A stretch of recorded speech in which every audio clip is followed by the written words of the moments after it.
कैसे हैं दोस्तों। आज की इस वीडियो में हम वीकली एनालिसिस करेंगे गोल्ड की और समझने की कोशिश करेंगे कि नेक्स्ट वीक में जो गोल्ड की मूवमेंट होगी वो किस तरह की होगी, बायलिश होगी, बीरिश होगी।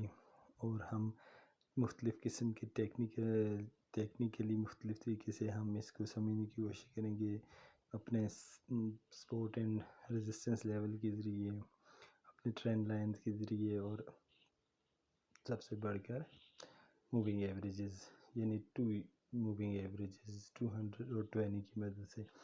तो बढ़ते हैं अपने एनालिसिस की तरफ। तो सबसे पहले जो आपको चार्ट नज़र आ रहा है वो चार्ट जो है वो बिल्कुल नेक चार्ट है, यानी इस चार्ट पे आपको ना कोई मूविंग एवरेज, ना सपोर्ट एंड रेजिस्टेंस, कुछ भी नहीं नज़र आ रहा। तो टेक्निकली जो एनालिसिस करने के लिए जो पहली चीज़ मैं करता हूँ वो ये करता हूँ कि मैं सबसे पहले अपने चार्ट पे जो है वो सपोर्ट और रेजिस्टेंस लेवल ड्रा करता हूँ। तो सपोर्ट एंड रेजिस्टेंस लेवल हम ड्रा करेंगे मोस्ट रिसेंट एरिया के अंदर, यानी जो आपके सामने जो लास्ट कैंडल आपको नज़र आ रही है, ये जो मकी कैंडल थी, फ्राइडे को ये क्लोज़ हुई, आज मार्केट क्लोज़ है। तो आज हम इस पे जो है सपोर्ट और रेजिस्टेंस लेवल इन एरियाज़ पे लगाएंगे और समझने की कोशिश करेंगे कि कौन से एरियाज़ हैं, की पोजीशंस हैं जहां से हम बाय या सेल की एंट्री ले सकते हैं। तो ऐसा करते हैं कि पहले सपोर्ट और रेजिस्टेंस लेवल ड्रा करते हैं। तो पहले जो है जी हम स्टार्ट करते हैं एक रेजिस्टेंस लेवल से। तो हम यहाँ पे देखते हैं जी कि जब यहाँ मार्केट पहुँची, रिजेक्ट हुई, फिर यहाँ से रिजेक्ट हुई और फिर यहाँ से रिजेक्ट हुई, यानी ये एरिया बनता है तकरीबन 1984 1984 का एरिया बनता है। ठीक है जी। तो ये एक अच्छा रेजिस्टेंस एरिया था। क्योंकि जब मार्केट यहाँ पे देखें, यहाँ और ये कुछ 4-5 दफ़ा यहाँ पे मार्केट आई, रिजेक्ट हुई या इस एरिया में फंस गई, मार्केट रेंज में रही। ये बहुत की लेवल है जिसे 1984-85 बल्कि 1982 1982 से 1985 तक का जो एरिया, ये एक रेजिस्टेंस एरिया है। क्योंकि रेजिस्टेंस कोई थिन लाइन नहीं होती, वो एक एरिया होता है और वो उस एरिया में ज़रूरी नहीं कि एक ही प्राइस हो। 1982 से 1985 $3 की जो प्राइस है उसके अंदर भी जो है वो एक रेजिस्टेंस एरिया होगा। तो ये हम इसको एक जो है वो रेजिस्टेंस एरिया के तौर पे हमने ड्रा किया 1984 पे। दूसरी जो हमारे पास यहाँ पे सपोर्ट या रेजिस्टेंस बनती है वो देखते हैं, और वो हमारे पास बन रही है जी यहाँ पे। ये देखें, ये एरिया है 1934 1934 वाला। यहाँ से ऊपर गई, यहाँ पे रिजेक्ट हुई, यहाँ पे आई, सपोर्ट ली, ऊपर गई, फिर यहाँ पे और फिर यहाँ पे जब नीचे क्लोज हुई तो ये नीचे आई और फिर ये ऊपर ये एक रेजिस्टेंस बनी और फिर ये सपोर्ट बनी। तो ये 1934 वाला एरिया जो है वो एक अच्छा सपोर्ट एरिया हो सकता है। फिर एक लेवल हम और ड्रा करते हैं और वो लेवल हम जो लो है, यानी कि जो लो बना हमारे पास 1892 1892 पे। तो ये देख लें, यहाँ पे जब मार्केट करीब गई थी इसकी, यहाँ से रिजेक्ट हुई, नीचे आई, और ये अगर हम इसको क्लोज कर लें तो ये देखें, ये भी एक अच्छा सपोर्ट एरिया बनता है। तो हमारे पास जो है जी वो अब 3 एरियाज जो हैं वो आ चुके हैं। तो हमारे पास सपोर्ट एरियाज आ गए और एक हमारे पास रेजिस्टेंस एरिया आ गया। अब हम नेक्स्ट क्या करेंगे? अब हम नेक्स्ट ये करेंगे कि इसको मज़ीद प्योरीफाई करने के लिए इसमें एक मूविंग एवरेज ऐड कर लेंगे, और वो मूविंग एवरेज कौन सी होगी? 200 की। तो हम मेन चार्ट में जो है मूविंग एवरेज ऐड करते हैं। मूविंग एवरेज हम ऐड कर लेते हैं 200 की, सिंपली रखेंगे क्लोज रेड और यहाँ से डन। ठीक है जी। ये देखें, अब यहाँ पे चेक करें कि मार्केट जब यहाँ पे आई थी तो यहाँ पे आने के बाद ये जो है वो 200 से रिजेक्ट हुई, ऊपर गई, फिर 200 से रिजेक्ट हुई, ऊपर गई, और लास्ट फ्राइडे को जो ही मार्केट जो है वो आई 200 के पास और वहाँ से रिजेक्ट हुई और ये क्लोज हुई 1942 पे। ठीक है जी। तो ये दो चीज़ें कंफर्मेशन होगी, एक जो कि सपोर्ट लेवल था 1934 उसके ऊपर डेली क्लोज हुआ, और दूसरा जो कि एरिया था वो था 200 मूविंग एवरेज, जिसको टच करते ही मार्केट इसके ऊपर जो है वो क्लोज हो गई। यानी हमारे में जो सेंटिमेंट्स इस वीक में नज़र आ रहे हैं वो हैं बुलिश, लेकिन थोड़ा सा हम इसको मल्टीपल टाइम फ्रेम्स में भी इसके एनालिसिस कर लेते हैं। तो हम देखते हैं इसको H4 में। अब H4 में थोड़ा सा जो है वो एक डिफरेंट सिनेरियो वो किस तरह है, मैं आपको ट्रेंड लाइंस लिखा देता हूँ लगा के, फिर आपको बड़ी इजीली इस चीज़ की जो है वो समझ आ जाएगी। वो देखें यहाँ से ये ट्रेंड लाइन सेलेक्ट की, ये अब आप चेक करें, एक दो जे अपर लेवल यानी दो ऊपर जो आए थे उनको हमने जोड़ा, फिर एक और ट्रेंड लाइन ली, यहाँ से नीचे से जो थे ये तकरीबन 1 2 3 ये दो एरियाज़ को जहाँ से जोड़ा, तो अब बड़ी क्लियर पिक्चर जो है वो हमारे सामने आ गई कि जो है जो गोल्ड है वो H4 में भी एक चैनल में है, और वो चैनल जो है वो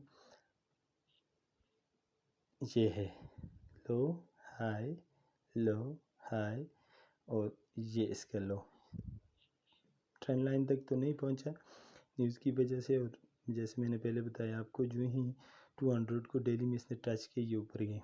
तो नेक्स्ट वीक में हमारे पास पॉसिबिलिटीज़ बनती हैं, अगर ये गोल्ड यहाँ से जाता है ऊपर ही, तो ये तकरीबन हमारे पास एरिया बनता है 1954 तक, यानी 1950 से 1954 तक का एरिया जो है वो बुलिश हो सकता है, इसमें पहली पॉसिबिलिटी। और अगर हम जनरल ट्रेंड को देखें वो बाई की है, लेकिन अगर मार्केट इस चैनल के अंदर जाती है तो फिर जो है वो एक अच्छा बन जाएगा हमारे पास अपर लेवल जो 1954 एरिया, वहाँ से अगर रिजेक्ट होती है फिर नीचे आती है, तो ये विद इन चैनल, इस विद इन चैनल भी इसको देखने की ज़रूरत है। और जैसे हमने जो किए हैं डेली में एनालिसिस जो हमें बुलिश नज़र आ रहे हैं वो भी एक अच्छे सेंटिमेंट्स इसके लिए बन सकते हैं। तो नेक्स्ट जो हमने करना है वो हमने एंट्रीज किस तरह लेनी है, ये असल चीज़ है। अगर जैसे ट्रेंड जो है वो नज़र आ रहा है कि ये ट्रेंड जो है वो बुलिश ट्रेंड है, तो बुलिश ट्रेंड की कन्फर्मेशन किस तरह होगी, ये चीज़ असल है। तो बुलिश ट्रेंड की कन्फर्मेशन आपने इस तरह करनी है, कम से कम H1 में आपने 3 कैंडल्स को जो है वो बिल्कुल जो अपने जहन में रखना है, और इन्हीं कैंडल्स की अगर फॉर्मेशन या कैंडल पैटर्न की फॉर्मेशन बनती है तो फिर ही आपने वहाँ से बाई की एंट्री लेनी है। ठीक है जी, यानी एरिया कौन सा होगा 934, यहाँ से कोई बुलिश कन्फर्मेशन पैटर्न कोई बनता है तो फिर आपने जो है वो बुलिश जो है एंट्री लेनी है। तो पहली चीज़ जो उसमें होगी, पहली कैंडल पैटर्न या पहली जो कैंडल बनेगी वो बनेगी कौन सी, टेल बार। जैसे यहाँ पे एक टेल बार बनी ठीक 200 के करीब, और यहाँ से फिर यहाँ पे भी बनी दूसरी कन्फर्मेशन और मार्केट ऊपर गई।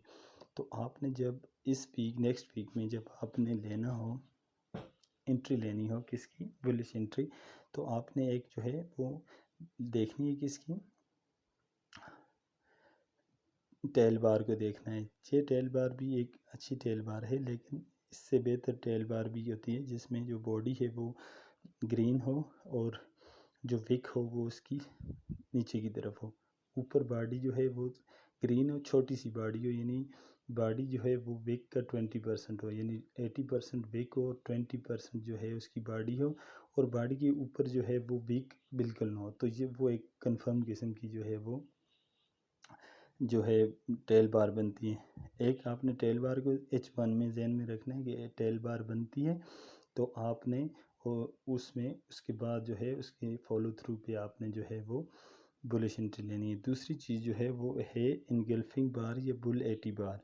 अब इनगल्फिंग या बुल 80 बार क्या होती है वो मैं आपको समझा देता हूँ। वो क्या होती है, जैसे इसी चार्ट में हम देखते हैं कि हमारे पास जी बनी एक बुल 80 बार, कहाँ पे बनी जी, ये जो है ये हमारे पास बनी ये रेड कैंडल, इसके बाद ये जो ग्रीन कैंडल बनी। अब देखें ये कैंडल जो बनी ग्रीन, इसके बाद जो ये रेड के बाद जो ग्रीन बनी, तो इसके बनते ही मार्केट फिर जो है वो नीचे आई नहीं, फिर डायरेक्ट जो है ऊपर बनी है। तो ये कैंडल पैटर्न आपने जहन में रखना है। पहला था टेल बार और दूसरा था ये बुलेटी या इनगल्फिंग बार। तीसरा पैटर्न जो आपने जहन में रखना है वो है रेड बार इग्नोर्ड या ग्रीन बार इग्नोर्ड। अब अगर आप बुलिश एंट्री ले रहे हैं तो आपने रेड बार इग्नोर्ड जो है वो उसको फोकस करना है। अब रेड इग्नोर्ड बार कौन सी होती है वो उसकी मिसाल में दे देता हूँ आपको। जैसे ये देखें, ये एक डेली की कैंडल बनी, इसके बाद ये रेड कैंडल बनी, इसकी कोई विसियत नहीं, कोई वैल्यू नहीं है। और नेक्स्ट जो बनी उसके बाद कैंडल, उसने इसको टोटली जो है वो इग्नोर किया और इसके बाद ये ट्रेंड जो है वो ऊपर की तरफ गया। फिर इसी के आगे ये बाई की कैंडल, ये रेड इग्नोर्ड बार बनी, फिर ये जब डेली इसमें क्लोज हुई फिर ये ऊपर ही गई। तो असल इस पूरी वीडियो का जो मकसद है वो ये है कि आपने जब भी इस वीक के अंदर अगर आपने बुलिश एंट्री लेनी है तो कि 3 कैंडल्स और 3 लेवल्स को जो है वो मद्देनज़र रखते हुए, पहले जो लेवल है वो 1934 का है और उसमें आपने जो है बुलिश एंट्री लेते हुए 3 कन्फर्मेशन लेनी है। फुल 180 यानी इनगल्फिंग कैंडल, टेल बार, अगर एंट्री लेनी है बाय की तो जो टेल बार हो उसकी जो विक हो वो बड़ी हो और उसकी जो बॉडी है वो छोटी हो, लेकिन वो उसकी बॉडी क्या हो, ग्रीन हो। और तीसरी कन्फर्मेशन क्या है, रेड इग्नोर्ड बार, जैसे मैंने आपको पहले बता दिया। तो इस वीक में उम्मीद है कि गोल्ड अगर मूव हुआ तो इन्हीं 3 लेवल्स के दरमियान होगा, 1984, 1934 और 1892, इनके दरमियान ही जो है वो गोल्ड जो है ट्रेड होने वाला है। तो मोस्ट पॉसिबिलिटी जो है वो बुलिश की है। अगर बीरिश की होती है या बुलिश की होती है वो आपने कन्फर्मेशन जो लेनी है वो लेनी है जो 3 कैंडल पैटर्न्स मैंने आपको बता दिए हैं उनके तहत। तो 1934 के एरिया को जो है वो ऊपर जाने के लिए सपोर्ट समझें। अगर डेली की कैंडल को यहाँ से नीचे क्लोज हो जाती है तो फिर आपने इसको एक जो है वो रेजिस्टेंस एरिया के तौर पे यूज़ करना है। तो आज के जो थे एनालिसिस गोल्ड के वाले से नेक्स्ट वीक के लिए, तो वो यही थे। उम्मीद है आपको वीडियो पसंद आई होगी। पसंद आई हो तो लाइक और सब्सक्राइब ज़रूर कीजिएगा। अल्लाह हाफिज़।